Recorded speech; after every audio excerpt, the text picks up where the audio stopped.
బాలుని మధ్యలో నిలబెట్టి దోషిగా చేసి అంతా మాటలు అంటుంటే బాలు కూడా గట్టిగానే సమాధానం చెప్తాడు. మీనా కూడా మాట్లాడుతుంది. సత్యం మాత్రమే మౌనంగా ఉంటాడు.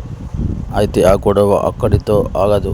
రవి కూడా నువ్వు చేసింది తప్పు అన్నయ్య అనడంతో ఏంట్రా నైటీలు వేసుకునే వాడు నువ్వు కూడా నన్ను తప్పు అంటున్నావు, మారిపోయావా నువ్వు కూడా అంటూ తిడతాడు బాలు. అలా తిడుతూ కొట్లాటకు దిగిపోతాడు. ఇటు మనోజ్ కాలర్ అటు రవి కాలర్ పట్టుకొని చెలరేగిపోతాడు. సత్యం నిశ్చయంగా కూర్చోండిపోయి అల్లుడిపోతూ చాలా ఆపండి అని అరుస్తాడు. అప్పుడు ఆగుతారు అంతా. వెంటనే పైకి లేచిన సత్యం బాలుతో అరే బాలు నువ్వు చేసేది ముమ్మాటికి తప్పు. ఇది ఉమ్మడి కుటుంబం. నీ సొంత నిర్ణయం వల్ల ఈరోజు ఈ సమస్య వచ్చింది.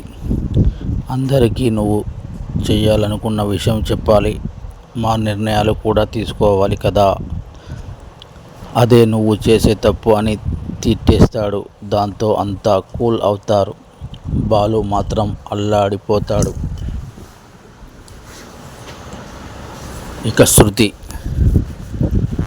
పైకి వెళ్ళి బాధపడుతూ ఉంటుంది బాలు చేసే పనికి. దాంతో రవి దగ్గరకు వెళ్ళి మా అన్నయ్య చేసింది తప్పే అంటాడు. శృతి షాక్ అవుతుంది. నువ్వు మీ అన్నయ్యను తప్పు అంటున్నావు అంటుంది. నేను ఇప్పుడు తప్పుని తప్పు అని ఒప్పు అని అంటాను. శృతి నిన్ను ఆయన అన్నయ్యనే తప్పు చేస్తే వెనకేసుకొని రాను.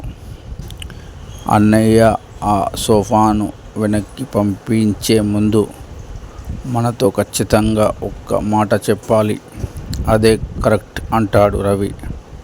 థ్యాంక్ యూ రవి, నువ్వు నాకు ఇంకా నచ్చేశావు అంటుంది శృతి మురిసిపోతూ. అలాగే మీ అమ్మ చేసింది కూడా తప్పే శృతి. తనను నీకు పర్సనల్గా ఏదైనా ఇవ్వడం వేరు, ఇంటికి సోఫా పంపిస్తున్నప్పుడు ఒక్కసారి నాన్న చెప్పాలి కదా. అది మా నాన్నకు ఇచ్చే గౌరవం అవుతుంది. కనీసం మా అమ్మతో అయినా చెప్పాలి. అలా చెప్పకుండా డైరెక్ట్గా పంపించడం తప్పే అంటాడు రవి. అది నిజమే అని ఒప్పుకొని కన్విన్స్ అవుతుంది శృతి. మరి ఇదే విషయం అందరిలో ఎందుకు చెప్పలేదు రవి అంటుంది. శృతి అనుమానంగా అందరిలో చెప్పి అత్తయ్యను తప్పు అనిపించడం నాకు ఇష్టం లేదు.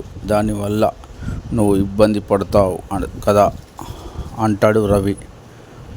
వెంటనే శృతి మురిసిపోతూ రవి బుగ్గ గిల్లి నువ్వు అసలు సిసలు ఏజెంట్ మెటీరియల్ అయిపోయావు రా అని మెచ్చుకుంటుంది. ఇక సీన్ కట్ చేస్తే బాలుతో మీనా ఇదంతా శృతి వల్ల అమ్మగారు కావాలనే చేశారని నాకు అర్థమవుతుంది. వాళ్ళ శృతి రవిలను వాళ్ళతో ఉంచుకోవాలనే ఇది చేసి ఉంటారు అంటుంది. వెంటనే బాలు సంబరంగా నా ముద్దుల పూలగంప భలే అర్థం చేసుకున్నావు అంటాడు. కానీ మీరు చేసింది తప్పే. మీరు ఒక నిర్ణయం తీసుకునేటప్పుడు ముఖ్యంగా ఇలాంటి విషయాల్లో ఇంట్లో వాళ్ళతో చెప్పి నిర్ణయం తీసుకోవడం మంచిది.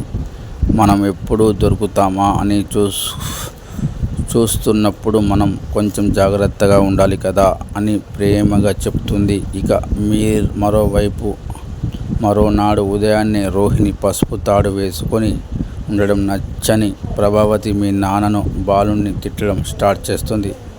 ఆ బాలుగాడు చేసిన పనికి నీ బంగారం తాకట్టు పెట్టాల్సి వచ్చింది.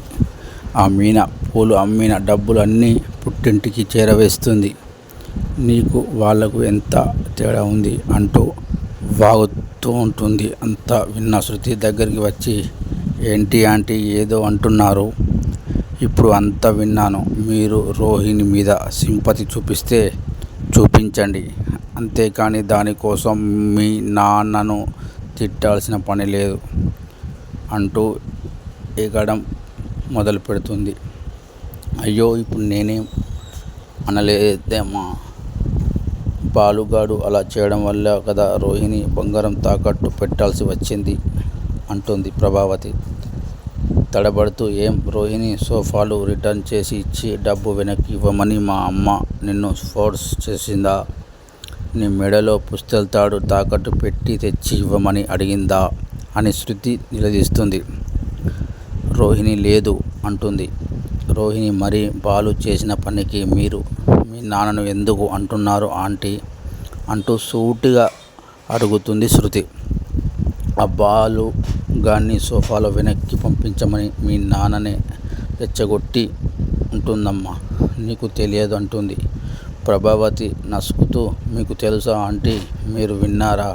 విన్నట్టయితే మాట్లాడుతున్నారు, మీకు మీరే ఊహించుకుంటున్నారు అంటుంది శృతి కోపంగా. అయ్యో అదేంటమ్మా, వాడు సోఫాలు వెనక్కి పంపించకపోతే రోహిణి బంగారం తాకట్టు పెట్టాల్సిన అవసరం వచ్చేది కాదు కదా. ఇప్పుడు ఇంటికి కోడలు పసుపు తాడుతో తిరుగుతుంటే ఎలా అమ్మా ఉంటుంది ప్రభావతి. వెంటనే శృతి, మనం ఫంక్షన్ చేయకముందు రోహిణి పసుపు తాడుతోనే తిరిగింది కదా, అంతెందుకు ఈ ఇంట్లో రోహిణి మాత్రమే పసుపు తాడు వేసుకొని తిరుగుతుందా అంటూ వాయించేస్తుంది.